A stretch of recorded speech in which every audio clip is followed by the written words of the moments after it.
Célébration ce jeudi de la Journée internationale des droits de l'homme. Elle a été instaurée le 10 décembre 1948. Nous y reviendrons dans nos prochaines éditions. Signées pour les droits humains, une campagne d'Amnesty International pour dénoncer les actes de torture et les atteintes aux droits humains dont sont victimes certaines personnes en Afrique, comme le cas de Abdoulaye Winguk, incarcéré puis tabassé à mort par la police, comme le montre un certificat de genre de mort. La famille réclame toujours justice. Une rencontre s'est tenue à Dakar ce mercredi. Compte rendu de cette rencontre avec Aïssatou Païfal, Jafaraba.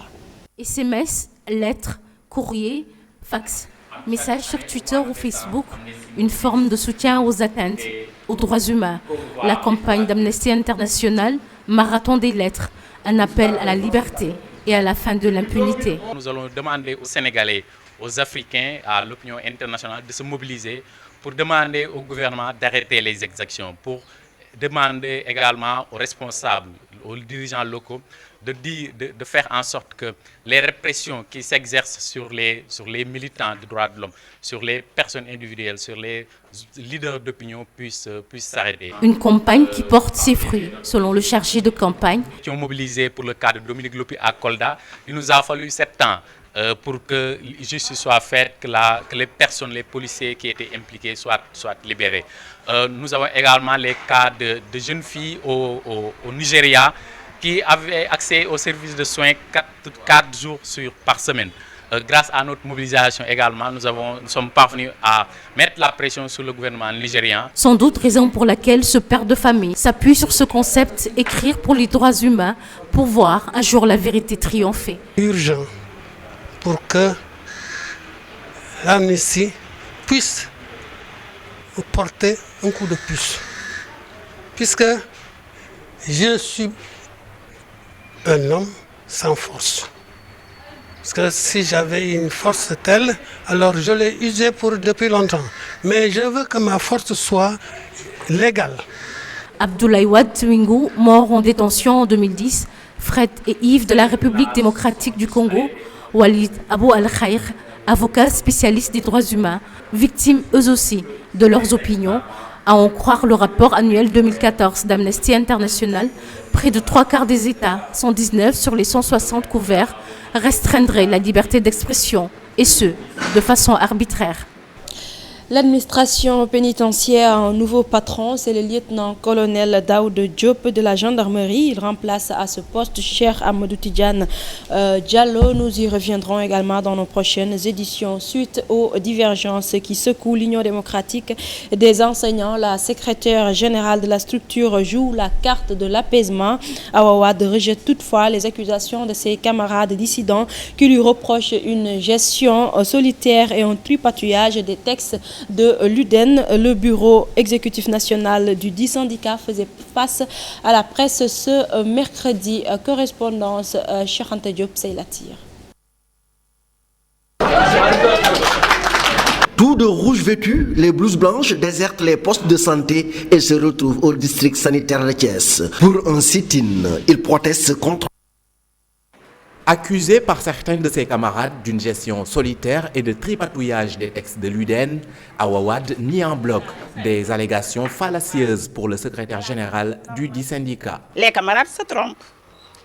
La majorité de l'ACA a rejeté l'idée de congrès extraordinaire pour débarquer l'ASG. Je crois que c'est un argument fallacieux.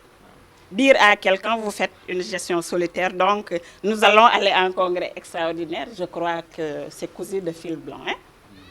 Bon, il va falloir retourner et leur demander quelles sont les raisons qui disent que la gestion, qui justifient cette gestion solitaire. Je n'ai pas déposé de texte au niveau du ministère de l'Intérieur. Par contre, j'ai déposé des textes à la banque. Après avoir travaillé au niveau du secrétariat. Ses camarades dissidents se disent déterminés à la destituer de son poste, faute de quoi, disent-ils, ils mettront sur pied un autre syndicat. Une démarche regrettable pour Awa Wade qui joue la carte de l'apaisement. Une seule personne qui quitte le syndicat fragilise le syndicat. Mais je crois que les camarades sont assez déterminés quand même pour continuer le travail puisque l'UDEN est venu de loin. Nous leur tendons la main et leur demandons de travailler pour le triomphe de notre syndicat. Nous leur demandons d'attendre le prochain congrès pour briguer le suffrage des enseignants s'ils le veulent. L'UDEN dépassera-t-elle les remous notés en son sein? Difficile d'y répondre pour le moment, mais une chose est sûre, la structure risque de se fragiliser si jamais les dissidents créent une structure parallèle. Ibrahima Kane, des effectifs de 80 élèves dans les salles de classe, une décision du ministère de l'Éducation nationale selon le SAEMS-QSEMS au lycée de Ouakam et au lycée Ngalandou Diouf. Les professeurs rencontrés estiment qu'il est impossible d'avoir un enseignement de qualité avec un tel effectif. Ils souhaitent d'ailleurs plus de salles dans les écoles. C'est un reportage signé Fatidja Modou Diop. Entre tableau et craie, il vit sa passion pour l'histoire et la géographie.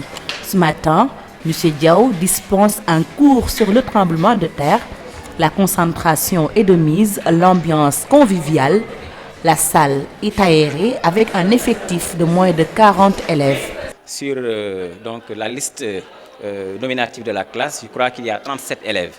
Donc actuellement, c'est 37 élèves qui sont inscrits. L'effectif n'est pas pléthorique. Et je pense que c'est les conditions normales et même les conditions optimales pour bien dérouler ces enseignements-apprentissages. On est confronté à des effectifs assez plus ou moins élevés, mais ici au lycée de Ouakam, on touche du bois. En fait, nos effectifs tournent autour de 30, ça aussi entre 30 et 50. La constitution des classes avec des effectifs de 80 élèves de la CI à la terminale, une décision du ministre de l'Éducation nationale selon le SAEMS-QSEMS, une nouvelle pas du tout appréciée par ce professeur d'histoire et de géographie. 80 élèves dans ces genres de classes, ce n'est pas possible d'abord, premièrement. Et dans les classes où 80 élèves seront possibles, donc on ne parlerait pas de salle de classe, mais on parlerait plutôt d'amphithéâtre. Imaginez qu'on se retrouve dans une classe de 80 élèves, alors qu'on veut avoir la qualité dans nos enseignements-apprentissages. Je pense personnellement que ce n'est pas une bonne décision. Si déjà dans une classe, vous parvenez à avoir un effectif de 80, et là les élèves sont obligés de se mettre par 4 ou bien par 3. Et là déjà si vous voulez avoir un enseignement de qualité, ça c'est pas du tout pédagogique. Les élèves sont de plus en plus jeunes. Les élèves étant ce qu'ils sont plutôt, gérer des enfants au nombre de 80 dans une salle, n'est-ce pas, c'est pas facile du tout. Déjà ici, nous, avec 50 élèves, c'est un peu difficile à gérer parce que tout le temps, il y a des petits problèmes, etc.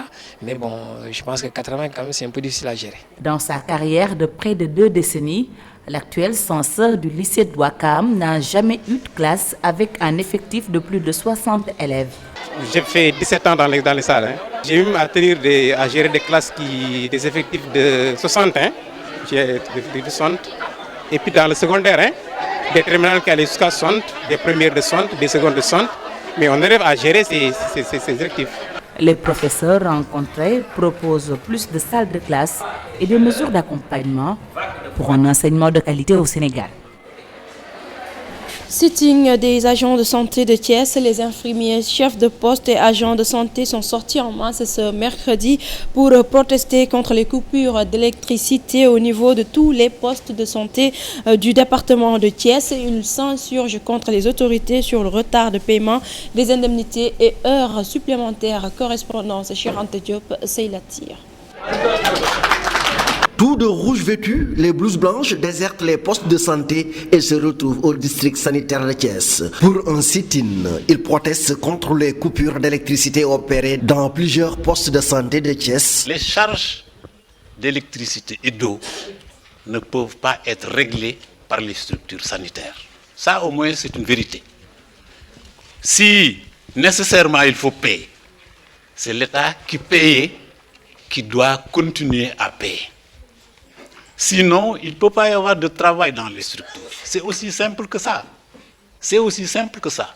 Les structures sont lourdement dépendantes de l'électricité et de l'eau. S'il n'y a pas d'électricité et d'eau, il ne peut pas y avoir de travail. Ces agents de santé très remontés contre les autorités ont également posé sur la table la doléance liée au paiement des indemnités et heures supplémentaires. Les heures supplémentaires de cette pièce ne sont jamais payées à temps. Ou bien ne sont même pas payées. On nous renvoie à l'année suivante ou bien à parfois même c'est complètement sectionné qu'il ne nous reste que des miettes au niveau du district sanitaire de Thiès. Les motivations étatiques, on n'en parle même pas. Ça devait être payé au bout de 3 mois. Parfois ça fait 4 mois, 5 mois pour qu'on puisse les recevoir. Ils se disent préoccupés par cette situation qui, si rien n'est fait, risque de paralyser le système sanitaire à Thiès. Du sport pour terminer, CAN U23, Nigeria-Algérie, c'est l'affiche de la finale. Les Nigérians ont battu le Sénégal 1-0 ce mercredi au stade Léopold Sédar Senghor. Dans l'autre demi-finale, l'Algérie s'est défait de l'Afrique du Sud 2-0. Le Nigeria et l'Algérie donc sont qualifiés pour les JO 2016 de Rio. Il faudra attendre la petite finale ce samedi pour connaître qui du Sénégal ou de l'Afrique du Sud accompagnera les deux finalistes au Brésil. C'est la fin de ce bulletin. Merci de l'avoir suivi. L'info revient à 8h en Wolof.